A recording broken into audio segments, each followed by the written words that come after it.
नमस्कार। एक बार फिर से स्वागत है आपका।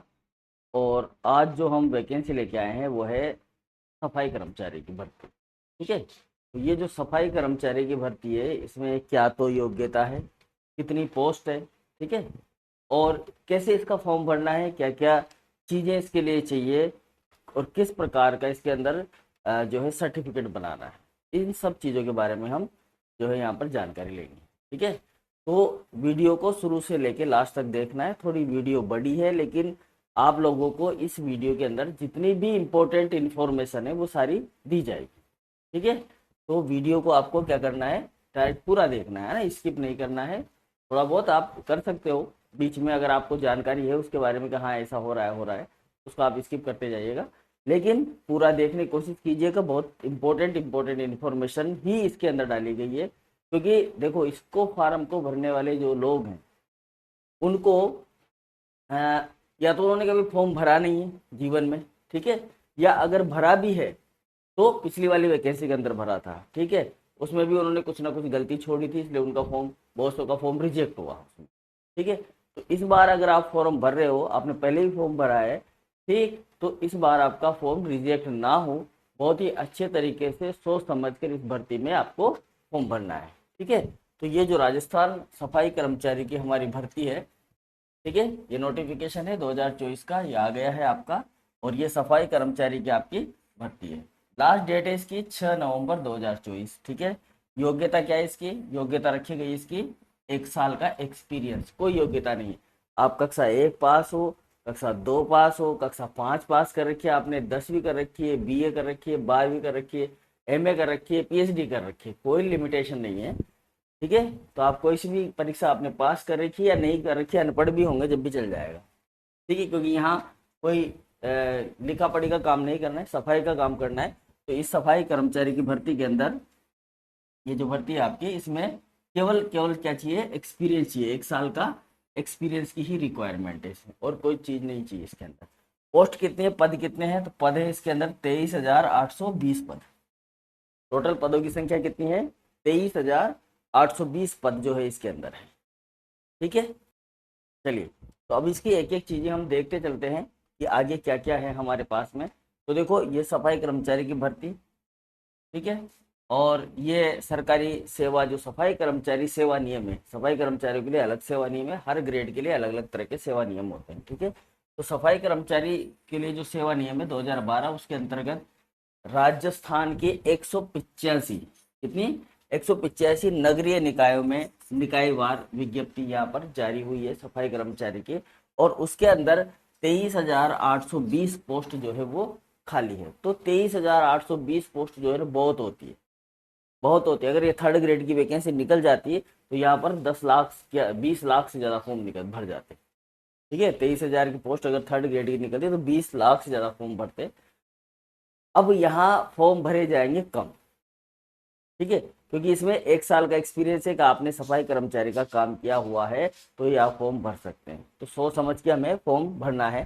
जो फॉर्म भरा जाएगा इस बार भी ऑनलाइन एप्लीकेशन फॉर्म होगा, क्योंकि इसमें धांधली होती थी पिछली वाली परीक्षाओं में, धांधली हुई है, मतलब वैकेंसियों में धांधली हुई है, लोगों ने अपने हिसाब से उनका चयन किया है। ठीक है, तो अब जो है उनका क्या क्राइटेरिया है, क्या चीज़ें हैं, ये सारी चीज़ें तो एक आधिकारिक लेवल पर फिक्स होगी हालांकि, ठीक है, लेकिन फिर भी आपको फॉर्म जो भरना है वो ऑनलाइन भरना है। कब से भरे जाएंगे फॉर्म, तो फॉर्म भरने का तारीख है 10 अक्टूबर, सॉरी 7 अक्टूबर से फॉर्म भरेंगे, ठीक है, 7 अक्टूबर से ये फॉर्म भरना स्टार्ट हो जाएंगे और 6 नवंबर तक ये फॉर्म भरे जाएंगे। तो 7 तारीख से फॉर्म भरेंगे, अभी आने वाली है अक्टूबर में 7 तारीख, ठीक है, उसमें फॉर्म भरना स्टार्ट होंगे और 6 नवंबर तक फॉर्म भरा जा सकता है। ठीक है, अब देखो, क्योंकि इस भर्ती को भरने वाले जो लोग हैं वो शायद ज़्यादा पढ़े लिखे हो सकते हैं, मेरा मानना है, लेकिन वो लोग ज़्यादा हैं जो पढ़े लिखे नहीं हैं, या एक दो पाँच पास भी, 5वीं पास कर रखी है, किसी ने 8वीं पास कर रखी है, उनको नॉलेज नहीं। ठीक है, अब वो ई मित्र वाले के पास जाके फॉर्म भरवा देते हैं, वो गलती कर देता है। अगर गलती रह जाती है आपके फार्म में, कोई भी गलती, कोई भी त्रुटि रह जाती है, तो उसके लिए एक चांस है आपके पास में। वो चांस क्या है, वो चांस रहेगा आपका 11 नवंबर से 25 नवंबर तक, आप 11 नवंबर से 25 नवंबर तक इसमें संशोधन कर सकते हैं। मतलब बदलाव कर सकते हैं अगर कोई गलती रह जाती है, लेकिन किस में बदलाव करेंगे? देखो, ना तो नाम में बदलाव होगा, ना पिता के नाम में बदलाव होगा, ना आपकी जाति में बदलाव होगा, ना आपकी जन्म तिथि में बदलाव। और कुछ जैसे डेमोग्राफिक चेंजेस करने, आपको पता अगर आपका गलत है, मोबाइल नंबर आपको चेंज करना है, फोटोग्राफ आपका सही नहीं आया है, किसी दूसरे का अपलोड हो गया है, ठीक है, सिग्नेचर, ऐसी चीज़ों में आप बदलाव कर सकते हैं। वो भी क्या संशोधन के लिए ये खोलेंगे, ये इनके ऊपर डिपेंड करेगा, ठीक है। तो संशोधन में क्या संशोधित किया जा सकता है ये बताएंगे आपको, ठीक। चलिए आगे बढ़े। ओके, तो ये हो गई बात हमारी कि क्या क्या आपको करना है। अब देखो, फॉर्म जो भरा जाएगा वही सेम तरीका है राजस्थान में फॉर्म भरने का। जो लोग पहली बार फॉर्म भरेंगे उनको एक ओटीआर करना पड़ेगा। ओटीआर मतलब वन टाइम रजिस्ट्रेशन करना पड़ेगा एसएसओ आईडी के ऊपर, ठीक है ना। आपकी एसएसओ आईडी अगर बनी हुई नहीं है तो वो आईडी बनानी है आपको, उससे लॉगिन करना है और वन टाइम रजिस्ट्रेशन करना है। अब यहाँ दो तरीके हैं फॉर्म भरने के, या तो आप एसएसओ के थ्रू जाइए या फिर आप डायरेक्ट isg.urban.rajasthan.gov की साइट पर जाकर भी फॉर्म भर सकते हैं, ठीक है। लेकिन ओटीआर आपको वहां पर भी करवाना पड़ेगा, ठीक है। अब वन टाइम रजिस्ट्रेशन आपको जरूरी है। इस वन टाइम रजिस्ट्रेशन में ही आपका क्या है, फीस जमा होगी। फीस जो फार्म की फीस है, वन टाइम रजिस्ट्रेशन, एक बार रजिस्ट्रेशन होगा, एक ही बार आपकी फीस लगेगी, ठीक है। तो इसके लिए आपको, अगर आपने पहले कर रखा है तो अब केवल उसका क्या करना है, केवाईसी करना है। केवाईसी करना है मतलब उसमें फोटो अपलोड करना है और अपना लिखित मतलब हाथ से लिखा हुआ प्रमाण पत्र उसके अंदर अपलोड करना है, ठीक है। तो ये सारी चीज जो है यहाँ पर ओटीआर में आपको भरनी है। ओटीआर में ज्यादातर क्या है, इसको भरने से पहले आप ये ध्यान रखें कि यहाँ ओटीआर भरे तो आपका जो फोटो है, फोटोग्राफ, नया फोटोग्राफ, अभी हम बताएंगे इस वैकेंसी में कौन सा फोटो चाहिए, अदरवाइज फॉर्म रिजेक्ट हो जाएगा आपका। नया फोटो 1 माह से अधिक पुराना ना हो, मतलब तुरंत खींचा हुआ हो, वो ज्यादा अच्छा है, ठीक है। और आपका जो ऑनलाइन है उसके अंदर आपको एक विजिबल मार्क भी भरना अनिवार्य है। विजिबल मार्क बहुत से नील कर देते हैं भैया, बहुत से क्या कर देते हैं, नील। नील नहीं करना है हमें, हमें कुछ भी, हमारे तिल तो होगा। ऐसा कोई भी इंसान नहीं है दुनिया में जिसके जो है तिल वाला जो मोल होता है, तिल वाला मार्क है ना, वो तो होगा ही होगा। इस दुनिया में हर कोई पैदा हुआ है तो तिल लेके तो पैदा हुआ ही है। तो उसके पास कहीं ना कहीं उसके शरीर के अंदर, उसकी बॉडी के अंदर तिल है, या उसको कभी ना कभी चोट लगी है तो उसका भी निशान, घाव होगा उसके पास में, ठीक है। तो कोई ना कोई आपके पास में एक बर्थ मार्क होगा। बर्थ मार्क किसी के लाछन होता है ना, ऐसे कुछ ना कुछ ब्लैक ब्लैक कलर का स्पॉट होता है, तो आप उसको लिख सकते हैं, कोई दिक्कत नहीं है। तो बर्थ मार्क यहाँ पर लिखना अनिवार्य है, ठीक है। बर्थ मार्क क्यों लिखा जा रहा है, बर्थ मार्क इसलिए लिखा जा रहा है कि ये आपकी पहचान कराने में काम आएगा। कब पहचान कराने में काम आएगा, जब आपकी नौकरी लग जाएगी तो आपको वेरीफाई किया जाएगा कि आपने ही इंटरव्यू दिया था ना, आपने ही परीक्षा दी थी ना, आप ही इस भर्ती में शामिल हुए थे ना। ये सारी चीजें करने के लिए विजिबल मार्क, बर्थ मार्क होना जरूरी है, ठीक है। तो ये बर्थ मार्क आपको भरना पड़ेगा। एक चीज और ध्यान दे, फार्म के अंदर भरी हुई जानकारी, ये जो फॉर्म भरेंगे इस फॉर्म के अंदर जो भरी हुई जानकारी है आपकी, वो ज्यादा इंपॉर्टेंट है। उस भरी हुई जानकारी के आधार पर ही आपको जॉब मिलेगा। अगर इसमें गलत भरा है आपने और आपके पास वो चीज नहीं है तो फिर आपका फॉर्म, मतलब आपकी जो योग्यता, भले आपकी नौकरी लग गई हो, वो भी आपकी छुड़वा दी जाएगी, मतलब नौकरी से आपको निकाल दिया जाएगा। ध्यान रखें, तो सारी चीज एकदम क्लियर लिखी गई है, क्या करना है क्या नहीं करना है, ठीक है। तो 185, अब देखो सबसे इंपॉर्टेंट चीज यहाँ पर, सबसे इंपॉर्टेंट चीज क्या है, 185 नगर निकाय हैं, ठीक है। इनमें से किसी में भी भर सकते हैं आप फार्म, जरूरी नहीं है आप जैसे मान लीजिए आप जयपुर के रहने वाले हैं तो आप भरतपुर में भी फार्म भर सकते हैं, आप जोधपुर में भी फार्म भर सकते हैं, लेकिन केवल एक, सारे नहीं भर सकते, केवल एक। विज्ञापित पदों में से अपनी इच्छा अनुसार केवल एक ही नगरीय निकाय में आवेदन कर सकेगा। अगर आप एक से अधिक नगरीय निकायों में आवेदन करते हैं तो आपका जो बाकी के जितने भी आवेदन करेंगे, बाकी के जो लास्ट आवेदन जितने भी करें, पहला आवेदन आपने जो किया है वही मान्य होगा, बाकी सब निरस्त कर दिए जाएंगे। तो इसलिए सोच समझकर कहाँ कितने पद हैं, ठीक है, इसकी जानकारी आपको नोटिफिकेशन के अंदर मिल जाएगी। आप नोटिफिकेशन डाउनलोड कर लीजिएगा। यहाँ केवल आपको फॉर्म भरने से रिलेटेड जानकारी दे रहा हूँ मैं। पदों का विवरण जो है वो अलग से दे रखा है, कौन से नगर निकाय में कितने पद हैं। जयपुर में सबसे ज़्यादा है, ठीक है। तो आप देख लीजिएगा कहाँ आपको भरना चाहिए, उसकी नोटिफिकेशन है, डिस्क्रिप्शन में आपको मिल जाएगा उसका लिंक, वहाँ से आप डाउनलोड कर लीजिएगा और डाउनलोड करने के बाद में आप ये फॉर्म भर दीजिएगा, ठीक है। तो बिल्कुल सिंपल चीज़ है। चलिए, तो आवेदक आवेदक जो है अपना ऑनलाइन आवेदन पत्र अंतिम रूप से भरने के बाद में उसको क्या करना है, आपको सभी प्रविष्टियां सही सही भरी गई है, ये ध्यान रखें पहले ये बात। दूसरा, जितनी भी प्रविष्टियां हैं उनको सही मानकर आगे की कार्यवाही की जाएगी। आवेदक पत्र को ध्यान पूर्वक भरना है, ठीक है। अभ्यर्थी ऑनलाइन आवेदन पत्र भरने के बाद उसका एक प्रिंट आउट जरूर लेना है आपको, ठीक है ना, प्रिंट जरूर लें, प्रिंट आउट लेना बहुत जरूरी है यहाँ पर। सॉरी, अगर आप प्रिंट आउट नहीं लेते हैं तो फिर इसमें कोई भी समस्या होती है तो फिर उसकी जिम्मेदारी किसकी रहेगी, आपकी ही रहेगी, ठीक है। चलिए, अब देखो एक और है कि जब आप फार्म भर देते हो तो इसके ऊपर एक एप्लीकेशन आईडी आती है। तो ये एप्लीकेशन आईडी तभी आती है जब आपकी फीस जमा हो जाती है और आपका फार्म भरा हुआ है, ठीक है। अगर ये एप्लीकेशन आईडी यहाँ पर नहीं है इसके अंदर, तो इसका मतलब है कि आपको भरने वाले ने केवल प्रीव्यू वाला प्रिंट दे दिया है। अगर उस पर एप्लीकेशन आईडी नहीं आ रही है तो इसका मतलब है कि उसने आपको केवल प्रीव्यू वाला प्रिंट दिया है, फार्म को अभी सबमिट नहीं किया गया है, ठीक है। तो उससे बोलना भाई मेरी एप्लीकेशन आईडी क्या है बता दे। आप पता नहीं है, आप जानते नहीं है तो आप पूछ लेना, एप्लीकेशन आईडी बताओ भाई मेरी, उसके ऊपर लिखा रहेगा आपका ना, आपने जिस भी जिले से भरा हुआ है उसको RJ करके लिखा हुआ होगा, ठीक है। चलिए, तो ये हो गई। दूसरी चीज, एक और बहुत इंपॉर्टेंट चीज क्या है कि आवेदक को आवेदन के समय जनाधार संख्या आवश्यक रूप से आवेदन पत्र में अंकित करनी है। मतलब आपको फॉर्म भरने जब आप जाओगे तो जनाधार कार्ड लेके जाना है। एक चीज और, जनाधार कार्ड में अगर कुछ करेक्शन है तो उसे पहले अपडेट करा लें, जनाधार कार्ड को अपडेट रखें। आपके अगर उसमें करेक्शन है, नाम में करेक्शन है, आपकी मार्कशीट है आपके पास में एक, उसमें अलग नाम है, जनाधार कार्ड में अलग नाम आ रहा है आपका, तो पहले जनाधार को अपडेट कराओ। उसमें जन्म तिथि में अगर चेंज है तो पहले जनाधार को अपडेट कराओ, ठीक है। माता के नाम में, पिता के नाम में, जहां पर भी करेक्शन है पहले जनाधार को करेक्ट करो, फिर उसके बाद ही इस फॉर्म को भरना है। आगे बात समझ में, ठीक है जी। चलते हैं आगे। तो पहले आपको जनाधार करना है। फीस कितनी लगेगी हमारी, तो फीस तो एक ही बार लगेगी। अगर आपने पहले फार्म भरा है तो फीस नहीं लगेगी, और दोबारा से फार्म भर रहे हैं, मतलब पहली बार फार्म भर रहे हैं, तो जो जनरल के लोग हैं, ठीक है, उनके 600 रुपये लगेंगे जी। जनरल वालों के कितने लगेंगे, 600 लगेंगे, ठीक है। और एक सेकेंड, थोड़ा सा इसको निकल गया, चलो। तो जो जनरल वाले हैं उनके तो लगेंगे कितने, 600 रुपये। एक बार इसको कर लेते हैं चेंज, थोड़ा सा मोटा कर लेते हैं। तो जनरल वालों के लगेंगे कितने, 600 रुपये। और जो OBC वगैरह के हैं, OBC ST SC जितने भी हैं, ठीक है ना, कौन कौन आएंगे, OBC आएंगे, SC आएंगे और ST वाले, इन सब के लगेंगे 400 रुपये, ठीक है। दिव्यांगजन जो है उनके भी लगेंगे 400 रुपये, मतलब 600 और 400 फीस है।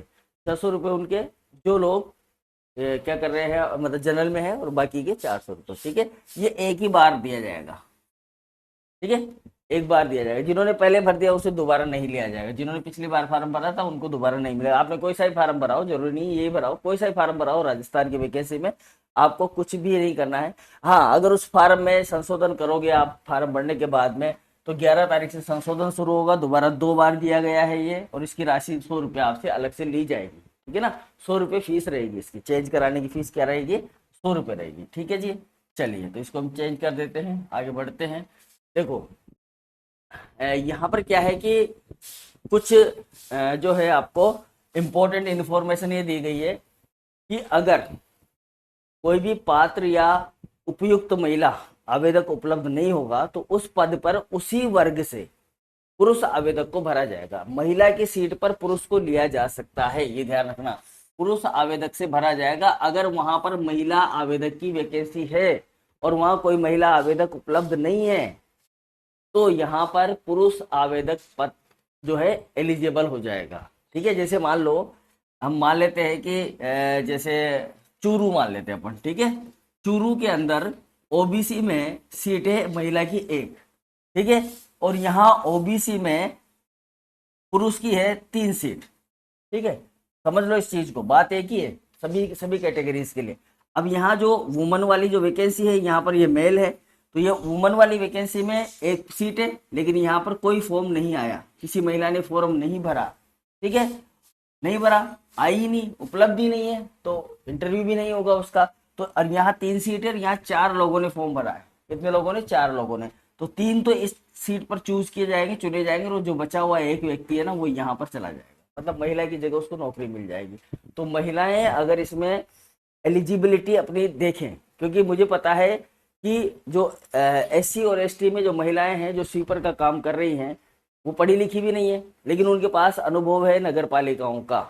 वो नगर पालिकाओं में, अब जहां पर आपको ये ध्यान रखना है, आपके घर में जो महिला है और वो स्वीपर का काम कर रही है, ऑलरेडी पहले से सफाई कर्मचारी का काम कर रही है, किसी ऑफिस में भी सफाई कर्मचारी का काम कर रही है, प्राइवेट में भी, और वो मान्यता प्राप्त संस्थान है, तो आप उन महिलाओं का भी आवेदन करवाएं, ताकि वो जो सीट है वो सीट पुरुष की जगह उसी महिला को मिले।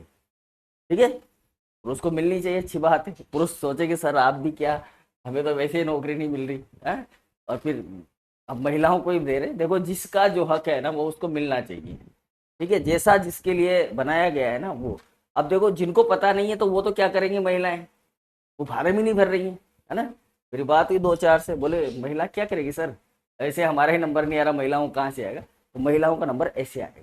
ठीक है, यह बहुत इंपॉर्टेंट इन्फॉर्मेशन है, ये आपको ध्यान रखनी है।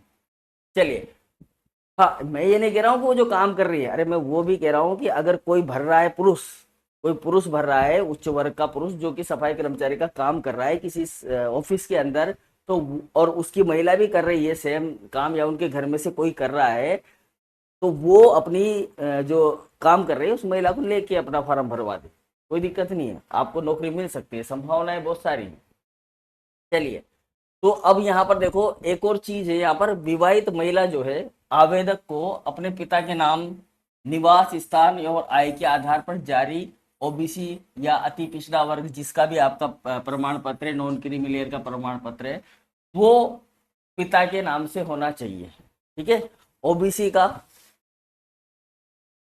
का जो प्रमाण पत्र होता है हमारा नॉन क्रीमी लेयर का, ठीक है, आप OBC में आते हो, नॉन क्रीमी लेयर हो उसका, या BPL वगैरह में भी आते हो, नॉन क्रीमी लेयर हो, तो उसका प्रमाण पत्र जो है वो आपके जो महिला है, महिला आवेदक, उसके पिता के नाम से बनेगा। ये ध्यान रखना, पति के नाम से नहीं बनेगा, पति के नाम से नहीं बनता है, पहली बात तो पति के नाम से बनता ही नहीं।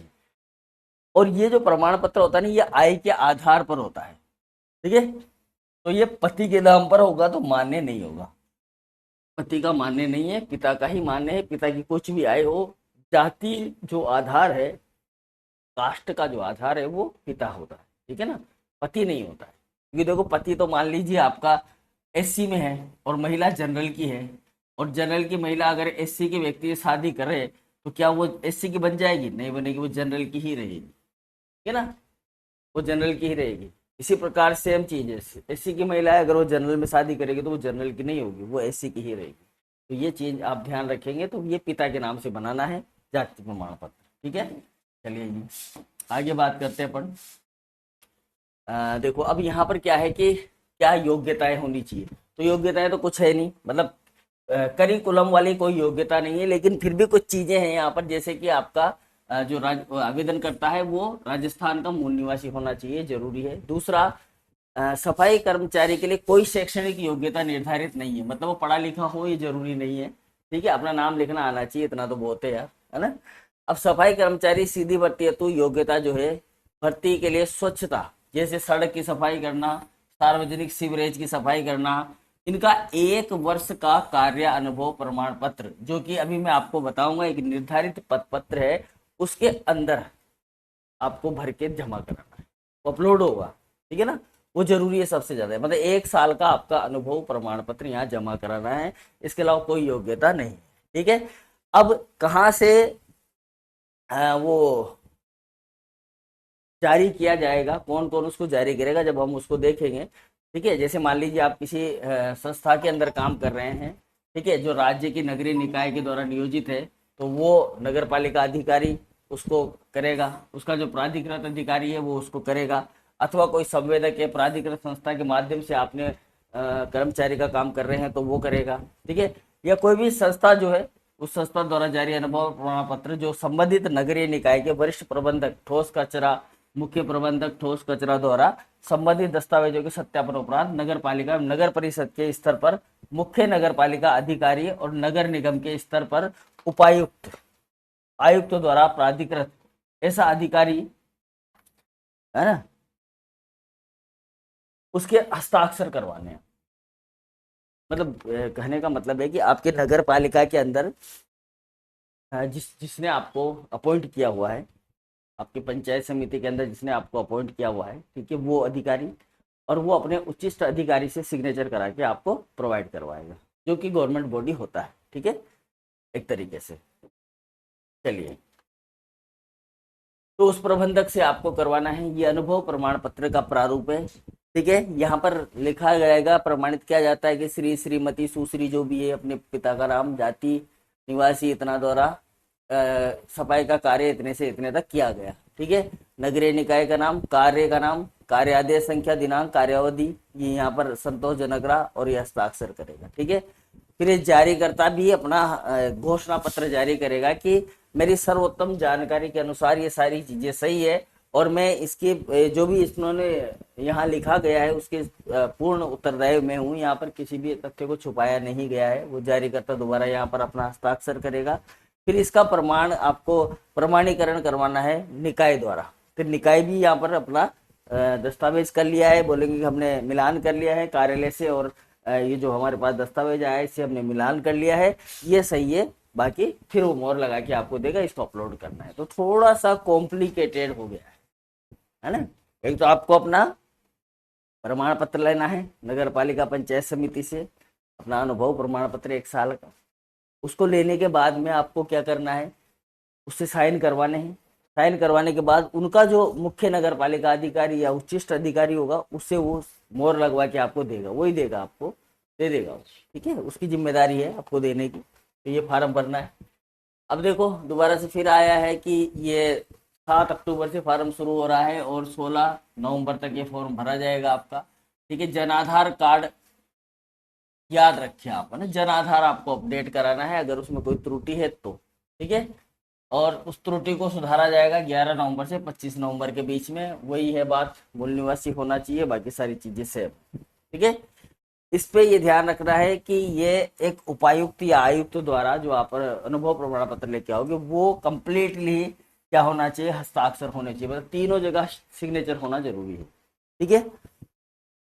ओके, तो इसकी जो है प्रक्रिया, चयन प्रक्रिया क्या रहेगी, चयन प्रक्रिया रहेगी लॉटरी के द्वारा। यहाँ पर लॉटरी के माध्यम से ऑनलाइन अलॉटमेंट होगा, ठीक है ना, ऑनलाइन अलॉटमेंट होगा। लॉटरी निकलेगी, कंप्यूटर के द्वारा लॉटरी निकलेगी, आपका नाम आएगा लिस्ट में कि पहले नंबर पे ये है, दूसरे नंबर पे ये, तीसरे नंबर पे, चौथे नंबर पे, इस तरह से एक लॉटरी सिस्टम है।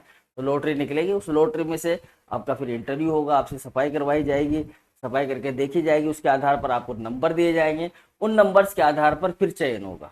तो प्रोसेस ये रहेगा इसका, ठीक है। फॉर्म भरना है, इंटरव्यू देना है और आपका काम हो जाएगा। इंटरव्यू का मतलब आपको सफाई करके दिखानी, ठीक है। अनुभव प्रमाण पत्र मैंने आपको दिखाई दिया, आप यहाँ से डाउनलोड कर सकते हैं। वेबसाइट है isd.urban.rajasthan.government.in, ठीक है। या ई मित्र वाला आपको बता देगा कहाँ से आपको लेना है, ठीक। अगर देखो फर्जी अगर ये पाया जाता है, अगर आप फर्जी प्रमाण पत्र लगाते हो तो आपके ऊपर कानूनी कार्रवाई की जाएगी, ठीक है। अब जब आपका चयन हो जाएगा, चयन होने के बाद में आपका एक पुलिस वेरिफिकेशन होगा, ठीक है, आपका पुलिस वेरिफिकेशन कराया जाएगा। तो आप क्या करें कि पहले ही पुलिस वेरिफिकेशन करा ले अपना, तो उसमें ज़्यादा समय नहीं लगेगा। आप पहले करा के रखेंगे, फॉर्म भर दिया आपने, फॉर्म भरने के बाद में अपना पुलिस वेरिफिकेशन करवा लीजिए। किसके लिए चाहिए वो आप लिख दीजिएगा उसके अंदर, तो दोबारा से पुलिस वेरिफिकेशन नहीं कराना पड़ेगा नगर पालिका को, आपको वो कर देंगे, मतलब वो भी जमा हो जाएगा। या फिर नहीं कराओ तो नगर पालिका करवाएगी आपका, ठीक है। अंतिम रूप से चयन होने पर ही ये पुलिस वेरिफिकेशन होगा। कितना वेतनमान मिलेगा, तो यहाँ पर लेवल 1 का वेतनमान मिलेगा 7वें वेतन आयोग के अनुसार। काफी अच्छा वेतनमान होता है। मासिक नियत पारिश्रमिक जो है वो दिया जाएगा। भारत का नागरिक होना चाहिए। नेपाल से आया हुआ व्यक्ति भी कर सकता है, इस फार्म को भर सकता है, भूटान का भी भर सकता है, और तिब्बत का जो शरणार्थी है जो 1162 से पहले भारत में आए थे वो स्थायी रूप से बसने के विचार में है आया था, वो भी भर सकते हैं। भारतीय मूल का व्यक्ति जो भारत में स्थायी रूप से बसने के विचार से पाकिस्तान, बर्मा या कहीं दूसरी जगह, है ना, जितने भी तंजानिया है, श्रीलंका, अफ्रीका, जहाँ भी अभी इतनी बड़ी तो कोई आएगा नहीं कोई सफाई कर्मचारी की भर्ती के लिए, ठीक है। लेकिन यहाँ पर कुछ शर्तें भी हैं कि उनको प्रमाण पत्र देना पड़ेगा, ठीक है। चलिए, तो ये पढ़ लेना है आपको। और भी अगर कोई लोग बाहर से आकर रहने लगे हैं तो चलिए। तो देखो चयन क्या रहेगा इसमें, मेन चीज क्या है कि आपको फॉर्म निकला हुआ है, पात्र जो अभ्यर्थी होंगे उनकी एक लॉटरी प्रक्रिया होगी। ठीक है, ये लॉटरी प्रक्रिया एक सॉफ्टवेयर है इनका, उस सॉफ्टवेयर के माध्यम से होगी। बात समझ में आ रही है ना, सॉफ्टवेयर के माध्यम से ये लॉटरी प्रक्रिया होने वाली, और उसके आधार पर आपका चयन होगा। देखो यहाँ पर पेंशन भी मिलेगी आपको, लेकिन पेंशन मिलेगी राज्य सरकार के जो भी प्रभावी नियम हैं, जो पेंशन के नियम लागू हो रहे हैं उनके आधार पर ही मिलेगी।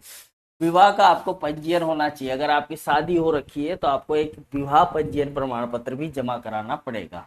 ठीक है, उसका प्रमाण पत्र जब जरूरत होगी तो मांगा जाएगा, तो आप बना के रखिए अपना विवाह पंजीयन प्रमाण पत्र, ये जरूरी हो गया, अनिवार्य है। ठीक है, बच्चों वाला भी बना लेना, कितने बच्चे हैं उसका भी आपको एक सर्टिफिकेट देना ही पड़ेगा।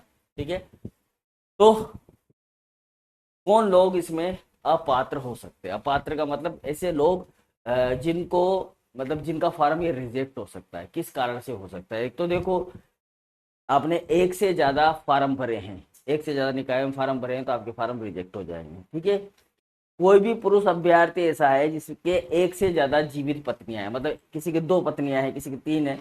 ठीक है, अगर ऐसा व्यक्ति है तो वह भी अपात्र है। ठीक है, क्योंकि हिंदू विवाह अधिनियम के आधार पर केवल आप एक पत्नी का ही अधिकार रखते हैं, एक से ज्यादा है तो नहीं होगा, आप फार्म नहीं भर सकते। ठीक है, कोई भी महिला व्यक्ति जिसने किसी ऐसे व्यक्ति से विवाह किया है जिसके पहले से कोई पत्नी है, ठीक है, वो महिला भी अपात्र मानी जाएगी। तो पुरुष भी अपात्र रहेगा अगर 2 पत्नियां हैं उसके, और महिला भी अपात्र रहेगी अगर उस पुरुष के पहले से कोई पत्नी है तो। ठीक है, तो वो भी अपात्र मानी जाएगी। और अगर ऐसा नौकरी लगने के बाद सरकार को पता चलता है तो फिर वो उचित कार्यवाही करेगी। ठीक है, और किसी भी कोई भी अभ्यर्थी है जिसकी नियुक्ति के लिए पात्र नहीं माना जाएगा जिसने अपने विवाह के समय दहेज लिया है। ठीक है, अगर ये लाइन लागू कर दी जाए तो कोई भी पात्र नहीं है, क्योंकि ऐसा कोई नहीं है जिसने दहेज नहीं लिया है। फिर भी आपने लीगली दहेज लिया है, स्वीकार किया है, तभी आप पात्र नहीं है। तो ऐसा तो होगा नहीं कोई जिसने दहेज लिया हो, है ना, सब हम तो बिना दहेज के ही हैं। ठीक है, चलिए आवेदन कैसे करना है? तो आवेदन करने की सबसे इम्पोर्टेंट चीज है, सबसे पहले आपको ऑनलाइन फॉर्म भरना है। यहाँ पर सबसे इम्पोर्टेंट चीज क्या है कि आपका मोबाइल नंबर और ईमेल आईडी, ये 2 चीजें आपकी परमानेंट होनी चाहिए, बदल लेनी चाहिए। अगर ये बदलती है और आपको एसएमएस या कुछ भी सूचना नहीं मिलती है तो उसकी जिम्मेदारी आपकी खुद की होगी, ये सबसे इम्पोर्टेंट है। तो 2 चीज तो ये हो गया, आपकी mobile email ID, form online ही भरना है। ठीक है, ऑनलाइन आवेदन केवल लास्ट डेट तक ही स्वीकार किया जाएगा, इसके अलावा कोई आवेदन स्वीकार नहीं किया जाएगा। जितनी भी सूचनाएं आपने ऑनलाइन आवेदन पत्र में दी है, जैसे कि आयु की, योग्यता की, है ना, श्रेणी की, इन सब की जांच कराई जाएगी और इसके आधार पर ही आपका जो है लास्ट एंड फाइनली आपका ऑनलाइन आवेदन जो है स्वीकार किया जाएगा। इसकी समस्त जिम्मेदारी, अगर आप इसमें गलत करते हो तो आपकी ही रहेगी, जिम्मेदारी आपकी ही है।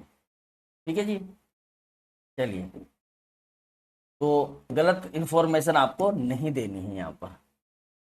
दूसरा, अगर आप एक श्रेणी में हैं, जैसे आप एससी के और आपने ओबीसी में फार्म भर दिया, तो भी आपको फार्म को रद्द किया जा सकता है किसी भी स्तर पर। दूसरी चीज, देखो कोई अनुसूचित जाति, अनुसूचित जनजाति, अन्य पिछड़ा वर्ग या अति पिछड़ा वर्ग के अभ्यर्थी आर्थिक रूप से कमजोर जो ईडब्ल्यूएस में आते हैं, तो ऑनलाइन एप्लीकेशन फॉर्म प्रस्तुत करते समय अपने वर्ग का स्पष्ट उल्लेख निर्धारित कॉलम में करना होगा। अगर आप नहीं करते हो, ठीक है, तो आपका फार्म रिजेक्ट माना जाएगा। बाद में पता चला कि आप एससी के नहीं हो, आप जनरल के हो, तो गड़बड़ हो जाएगा मामला। ठीक है, ये आपको ध्यान रखना है जी। आ जाओ नेक्स्ट। और तो कोई खास बात है नहीं, आयु सीमा में कुछ छूट दी गई है ना, तो वो भी आपको दी जाएगी यहाँ पर। अब फोटोग्राफ कौन सा लाना है यहाँ पर, एक और सबसे इंपॉर्टेंट चीज है, फोटो क्या करना है। फोटो जब आप फोटो खिंचवाओगे फोटोग्राफर से, ठीक है, ये मित्र वाले से, तो उस फोटोग्राफ और हस्ताक्षर स्पष्ट नहीं होने चाहिए, मतलब बिल्कुल एकदम क्लियर होना चाहिए, तो फार्म माना जाएगा आपका। आवेदक को नवीनतम रंगीन फोटो 1 माह पुराना यहाँ पर अपलोड करना है। ठीक है, मोबाइल और अन्य स्वयं रचित फोटो मान्य नहीं होगा, मतलब कि मोबाइल से खींचा हुआ फोटो, कहने का मतलब हम खुद का फोटो खींच लेते ना, सेल्फी ले लेते, वो मान्य नहीं है ना। वो मान्य नहीं है, या आपने खुद उसमें कुछ एडिटिंग कर रखी है, फोटो में कैप लगा रखी है या कपड़े चेंज कर रखे हैं, तो वो फोटो मान्य नहीं है। आपका ओरिजिनल जो फोटो है वही मान्य होगा, इस चीज का ध्यान रखना है, ठीक है। अच्छा, एक चीज और है यहाँ पर कि जो फोटो आप खींचोगे वो फोटो का बैकग्राउंड सफेद या हल्के रंग का होना चाहिए, सफेद रंग का बैकग्राउंड होना चाहिए, मतलब व्हाइट बैकग्राउंड पे आपको फोटो खिंचवाना है। व्हाइट बैकग्राउंड पे क्लियरिटी आती है, दोनों कान आपके दिखने चाहिए, कैप आपके पास नहीं होनी चाहिए, चश्मा आपका नहीं लगा हुआ होना चाहिए, और बिल्कुल एकदम स्ट्रेट कंडीशन में आपका फोटो होना चाहिए, पीछे की साइड में कुछ नहीं होना चाहिए, ठीक है। फोटो में चेहरा कम से कम 50% जगह घेरना चाहिए, मतलब ऐसा नहीं है कि फोटो फ्रेम इतना बड़ा है और फोटो इतना सा है, तो पूरा 50% में आना चाहिए, ध्यान रखना, ठीक। फोटो में चेहरा, सिर किसी भी कपड़े, छाया, बालों आदि द्वारा ढका हुआ नहीं होना चाहिए, चेहरे पे ऐसे नहीं आना चाहिए। सिर, आंख, नाक और ठोड़ी स्पष्ट रूप से दिखाई देनी चाहिए, क्योंकि ये आपका बायोमेट्रिक करेंगे वहां पर, ठीक है, फोटो से भी। यदि आप चश्मा पहनते हैं तो फोटो खिंचवाते समय चश्मा पहन सकते हैं, लेकिन चश्मे पर चमक या फ्लैश नहीं होना चाहिए। अगर आपको चश्मा पहनने की आदत है, मतलब आपकी आई साइड कमजोर है, तो आप चश्मा पहन सकते हैं, लेकिन जब फोटो खिंचाएंगे तो उसके ऊपर फ्लैश नहीं होना चाहिए, ठीक है।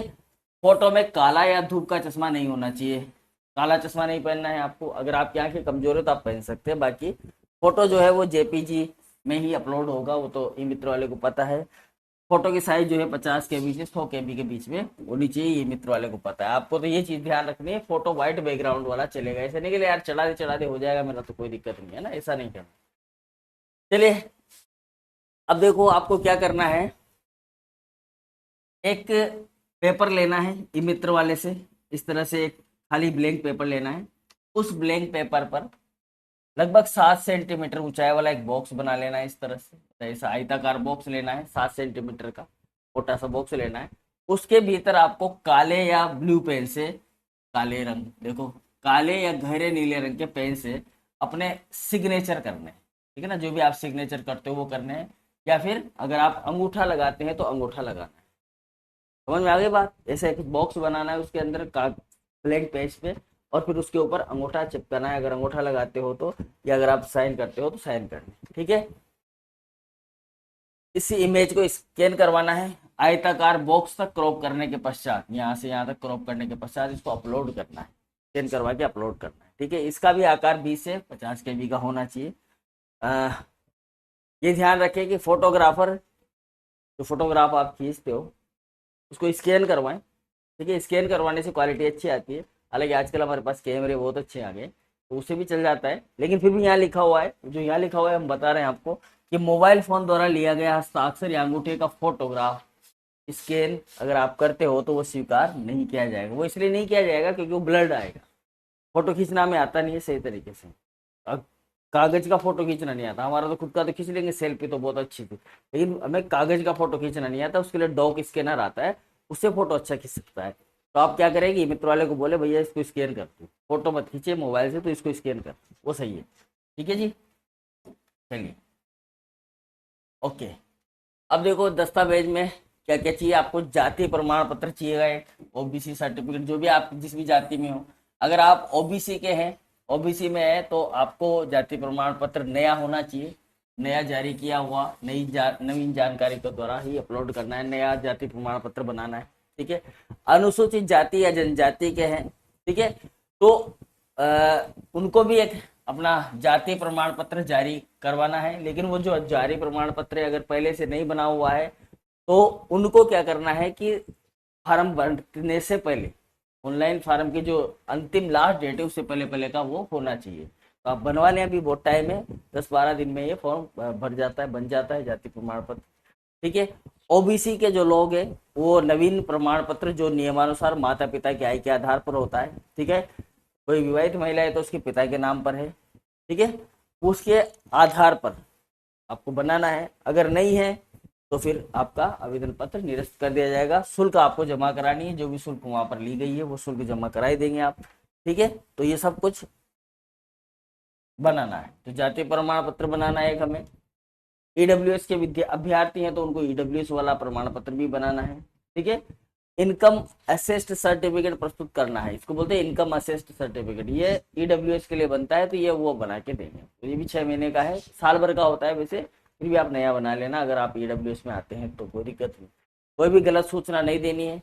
और अनुचित साधन की रोकथाम के आधार पर एक नियम है इसका, के आधार पर 2022 का नियम है, कोई भी कार्रवाई की जा सकती है। कुछ अन्य दिशा निर्देश, जैसे लॉटरी प्रक्रिया की संबंधित सूचना, ठीक है, कब होगी ये आपको SSO पोर्टल पर अवगत कराया जाएगा। और जो भी जानकारी आप विभाग की वेबसाइट देखते रहें, जो भी आपको जानकारी चाहिए उस विभाग की वेबसाइट को देखते रहें, इधर उधर ई मित्र वाले के भरोसे ना रहें, ठीक है ना। तो ये ध्यान रखें। और भी कोई अपडेट आएगा तो हम तो आपको बताने वाले हैं इसी, फिर भी कुछ नहीं बता पाए तो आप ध्यान रखेंगे। ओके, तो ये वेबसाइट है जो आपको याद रखनी है। चलो मैं नीचे लिखिए lsg.urban.rajasthan.government.in। इसको अपने मोबाइल फ़ोन में, क्योंकि सबके पास मोबाइल फ़ोन है, तो उस मोबाइल फ़ोन में आप इसको सेव कर लें, ठीक है ना। मोबाइल फ़ोन के अंदर आप इसका स्क्रीनशॉट ले लो या तो, ठीक है, या फिर आप इसको है ना मोबाइल में अपने गूगल क्रोम खोल के उसके अंदर टाइप कर लो ऐसा। ये वेबसाइट है इसकी, यहाँ पर ही आपको सारी जानकारी मिलेगी, ठीक है। ये एडवर्टाइजमेंट का लिंक है, ये आपको दे दिया जाएगा अभी थोड़ी देर में, तो वहाँ से आप इसको डाउनलोड कर लीजिएगा, ठीक है। तो ये आप नोट कर लीजिएगा यहाँ पर। तो मैं हट जाता हूँ, एक बार स्क्रीनशॉट ले लो, फिर इसको गूगल क्रोम के अंदर डाल के अपना ले लेना है आपको। ओके, चलिए जी। तो ये था आज का हमारा सफाई कर्मचारी की भर्ती से रिलेटेड वीडियो आपको कैसा लगा लाइक ज़रूर कर देना है, और चैनल को सब्सक्राइब करना है आपको। जल्दी जल्दी हमें सब्सक्राइबर बढ़ाने हैं, तो हम आपसे रिक्वेस्ट करते हैं कि इसको, जो लोगों को जानकारी की रिक्वायरमेंट है, कैसे फॉर्म भरना है, क्या करना है, उन सबको आप लोग क्या करेंगे, इसको भेज देंगे, सेंड कर देंगे, ठीक है जी। तो मिलते हैं आपसे नई वैकेंसी के साथ। कोई भी सवाल है कमेंट बॉक्स में कमेंट कीजिएगा, आपको जवाब जरूर दिया जाएगा, ठीक है। Okay, thank you.